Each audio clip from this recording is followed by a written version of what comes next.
नमस्कार बच्चों। पहले की वीडियो में हमने धर्म की आड़ अध्याय आधा पढ़ा था। आगे का भाग हम आज पढ़ेंगे।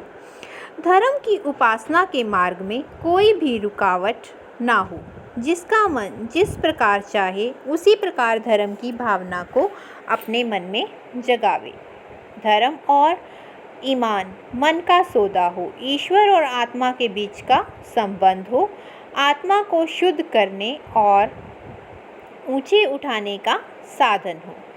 वह किसी दशा में भी किसी दूसरे व्यक्ति की स्वाधीनता को छीनने या कुचलने का साधन ना हो।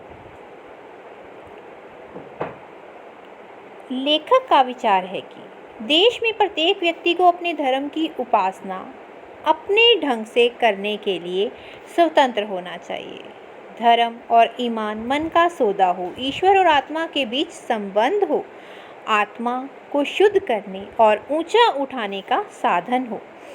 इससे किसी दूसरे की स्वाधीनता को हानि नहीं पहुंचनी चाहिए। दो भिन्न धर्मों को मानने वालों में टकराव नहीं होना चाहिए। यदि कोई ऐसा कार्य करता है तो यह कार्य देश की स्वाधीनता के विरुद्ध समझा जाएगा। तो इन पंक्तियों में लेखक ने यही समझाने का प्रयास किया है। देश की स्वाधीनता के लिए जो उद्योग किया जा रहा था उसका वह दिन निसंदेह अत्यंत बुरा था जिस दिन स्वाधीनता के क्षेत्र में खिलाफत, मुल्ला मौलवियों और धर्माचार्यों को स्थान दिया जाना आवश्यक समझा गया। एक प्रकार से उस दिन हमने स्वाधीनता के क्षेत्र में एक कदम पीछे हटकर रखा था। अपने उसी पाप का फल आज हमें भोगना पड़ रहा है।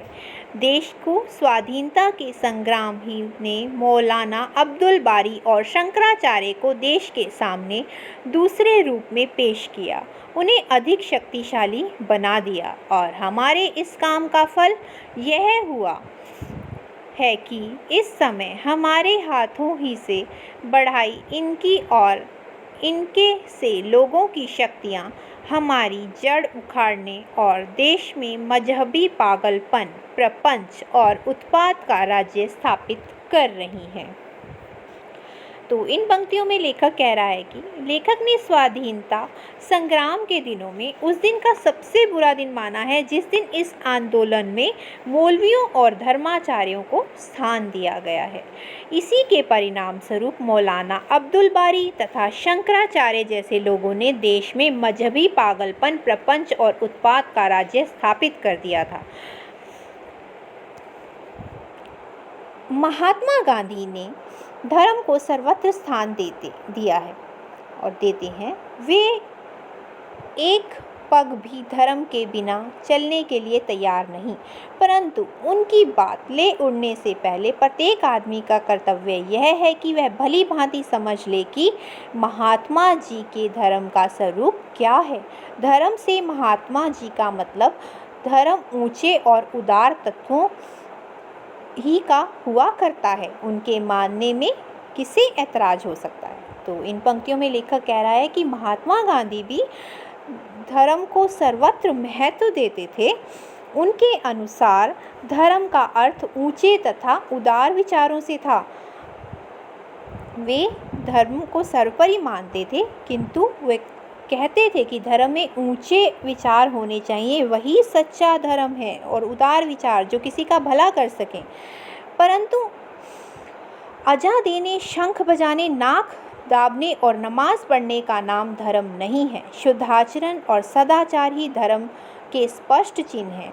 2 घंटे तक बैठकर पूजा कीजिए और 5 वक्ता नमाज भी अदा कीजिए, परंतु ईश्वर को इस प्रकार रिश्वत के दे चुकने के पश्चात यदि आप अपने को दिन भर बेईमानी करने और दूसरों को तकलीफ पहुंचाने के लिए आज़ाद समझते हैं तो इस धर्म को अब आगे आने वाला समय कदापि नहीं टिकने देगा।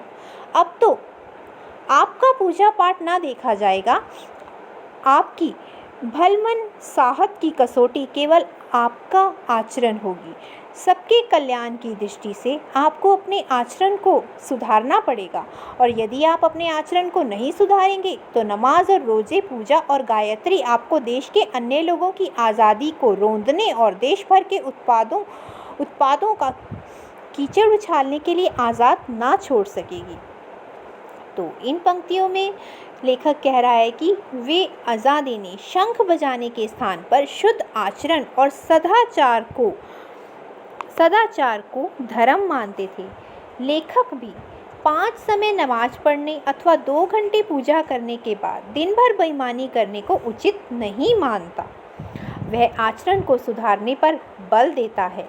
ऐसे आडंबरी धार्मिक दीनदार व्यक्तियों से वह कहता है कि वह नास्तिक लोग ही ज़्यादा अच्छे हैं, जो आगे की पंक्तियों में बताया गया है। ऐसे धार्मिक और दीनदार आदमियों से तो वे ला मज़हब मतलब जिनका कोई मज़हब नहीं है, कोई धर्म नहीं है और वे नास्तिक हैं, वो भगवान के अस्तित्व को नहीं मानते।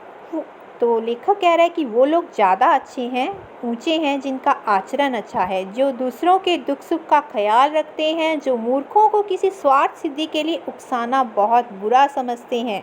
ईश्वर इन नास्तिकों और ला मज़हब लोगों को अधिक प्यार करेगा और वह अपने पवित्र नाम पर अपवित्र काम करने वालों को यही कहना पसंद करेगा, मुझे मानो या ना मानो, तुम्हारे मानने ही से मेरा ईश्वरत्व कायम नहीं रहेगा। दया करके मनुष्यत्व को मानो, पशु बनना छोड़ो और आदमी बनो। तो इन पंक्तियों में लेखक ये कहना चाह रहा है कि भगवान को नास्तिक लोग ज़्यादा पसंद हैं, जो किसी के काम आते हैं, दुख सुख में किसी की सहायता करते हैं, चाहे वह उसका नाम नहीं लेते। तो इन पंक्तियों में लेखक कहता है कि वह ईश्वर कह रहा है कि चाहे तुम मुझे मानो या ना मानो, इससे ही मेरा ईश्वरत्व कायम नहीं है कि मैं ईश्वर हूँ, तुम मुझे मान रहे हो, इससे ही मैं कायम नहीं हूँ। ईश्वर कहता है मनुष्य बनो, पशु बनना छोड़ दो, आदमी बनो। ईश्वर भी ऐसे ही नास्तिक लोगों को प्यार करता है, जो मानवता को आदर देते हैं तथा पशुता को त्याग देते हैं। धन्यवाद।